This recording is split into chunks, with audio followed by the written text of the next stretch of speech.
નમસ્કાર દોસ્તો, જય શ્રી રામ.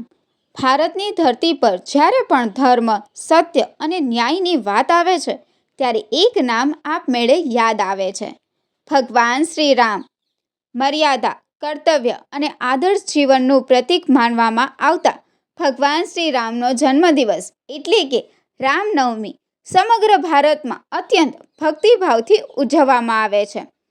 પરંતુ ઘણા લોકોના મનમાં એક પ્રશ્ન રહે છે, 2026માં રામનવમી ક્યારે છે અને કયા શુભ મુહૂર્તમાં પૂજા કરવાથી વધુ પુણ્ય મળે છે? આજના આ વિડીયોમાં આપણે જાણીશું 2026માં રામનવમીની સાચી તારીખ, સૌથી શુભ મુહૂર્ત અને રામનવમીના દિવસે કયા કામ કરવાથી જીવનમાં સુખ, સમૃદ્ધિ અને ભગવાન શ્રી રામની કૃપા પ્રાપ્ત થાય છે. તો ચાલો શરૂઆત કરીએ. હિન્દુ ધર્મના પવિત્ર ગ્રંથોમાં વર્ણન આવે છે કે ચૈત્ર મહિનાના શુક્લ પક્ષની 9મી તિથિએ અયોધ્યામાં ભગવાન શ્રી રામનો અવતાર થયો હતો. ભગવાન શ્રી રામને ભગવાન વિષ્ણુના 7મા અવતાર તરીકે માનવામાં આવે છે. તેમનો જન્મ રાજા દશરથ અને માતા કૌશલ્યાના ઘરે થયો હતો. તેમનું જીવન માત્ર એક રાજકુમારનું ન હતું, પરંતુ ધર્મ, કર્તવ્ય અને આદર્શ જીવન જીવવાની પ્રેરણા આપતું જીવન હતું. શ્રી રામજીએ આપણને શીખવ્યું, સત્યનો માર્ગ ક્યારેય છોડવો નહીં, માતા પિતાનો આદર કરવો અને મુશ્કેલ પરિસ્થિતિમાં પણ ધર્મનું પાલન કરવું. એટલે જ રામનવમી માત્ર એક તહેવાર નથી, પરંતુ ધર્મ અને આદર્શ જીવનનું પ્રતીક છે. આ દિવસે દેશભરના મંદિરોમાં વિશેષ પૂજા, ભજન, કીર્તન અને રામાયણ પાઠ થાય છે. અને આ દિવસ સાથે જ ચૈત્ર નવરાત્રિનો પણ સમાપન થાય છે. હવે સૌથી મહત્વનો પ્રશ્ન, 2026માં રામનવમી ક્યારે ઉજવાશે? વૈદિક પંચાંગ અનુસાર ચૈત્ર મહિનાના શુક્લ પક્ષની 9મી તિથિની શરૂઆત 26 માર્ચ સવારે 11:39 થશે અને આ તિથિનો અંત 27 માર્ચ સવારે 10:06 પર થશે. એટલે કે વર્ષ 2026માં રામનવમી 26 માર્ચે ઉજવવામાં આવશે. આ દિવસ સમગ્ર ભારત માટે ખૂબ પવિત્ર માનવામાં આવે છે. ધાર્મિક માન્યતાઓ મુજબ જો ભગવાન શ્રી રામની પૂજા યોગ્ય મુહૂર્તમાં કરવામાં આવે તો તેનું ફળ અનેક ગણું વધે છે. 2026માં રામનવમી માટે કેટલાક મહત્વના શુભ સમય આ પ્રમાણે છે. મધ્યાહન મુહૂર્ત સવારના 11:13 થી બપોરે 1:41 સુધી. આ સમયે ભગવાન શ્રી રામના જન્મનો સમય માનવામાં આવે છે. બ્રહ્મ મુહૂર્ત સવારના 4:44 થી 5:30 સુધી.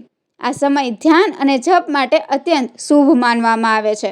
વિજય મુહૂર્ત બપોરે 2:20 થી 3:19 સુધી. ગોધૂલી મુહૂર્ત સાંજે લગભગ 6:35 આસપાસ. આ દિવસ દરમિયાન રવિ યોગ પણ રહેશે, જે સમગ્ર દિવસને અત્યંત શુભ માનવામાં આવે છે. અને અમૃતકાળ બપોરે 1:05 થી 2:38 સુધી રહેશે. આ સમય દરમિયાન પૂજા અથવા દાન કરવું ખૂબ શુભ માનવામાં આવે છે. 26 માર્ચના દિવસે સૂર્યોદયનો સમય રહેશે સવારે 6:17 પર.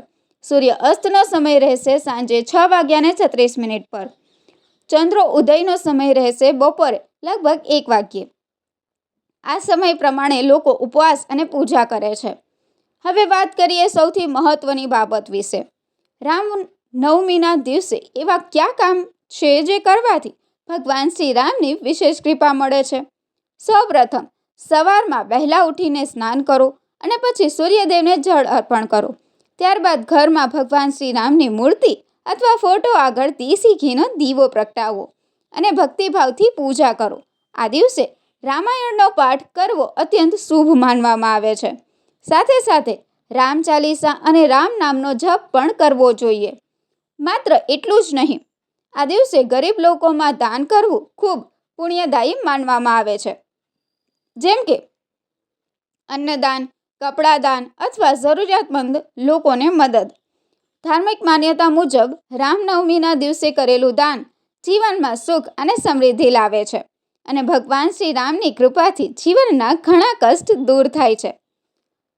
મિત્રો, રામનવમી માત્ર તહેવાર નથી. આ દિવસ આપણને યાદ અપાવે છે કે જીવનમાં કેટલુંય મુશ્કેલ કેમ ન હોય, જો આપણે સત્ય અને ધર્મનો માર્ગ પસંદ કરીએ તો અંતે વિજય હંમેશા સત્યની જ થાય છે. ભગવાન શ્રી રામનું જીવન આપણને શીખવે છે ધીરજ રાખવી, સત્ય બોલવું અને દરેક સંબંધને નિષ્ઠાપૂર્વક નિભાવવું. જો આપણે આ મૂલ્યોને જીવનમાં ઉતારી લઈએ તો આપણું જીવન પણ સુખ અને શાંતિથી ભરાઈ શકે છે.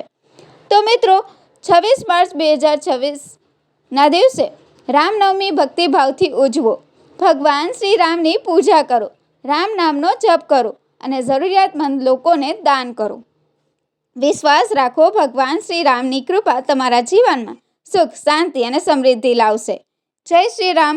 જો તમને આ માહિતી ઉપયોગી લાગી હોય તો વિડીયોને લાઇક કરો, શેર કરો અને ચેનલને સબસ્ક્રાઇબ કરવાનું ભૂલતા નહીં. જય શ્રી રામ. ધન્યવાદ.